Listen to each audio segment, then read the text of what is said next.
To copy a piece, you can use the function copy piece.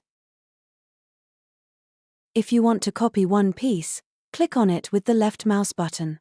The copy sticks on your cursor when you move the mouse. Click with the left mouse button where the copy is to be placed. It is also possible to select multiple pieces with the right mouse button. Confirm with a left mouse click. The selected pieces are copied.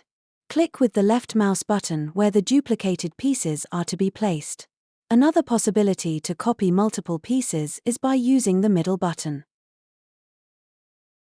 Confirm with the left mouse button. All pieces which were inside of the box are copied. Click with the left mouse button where the duplicated pieces are to be placed.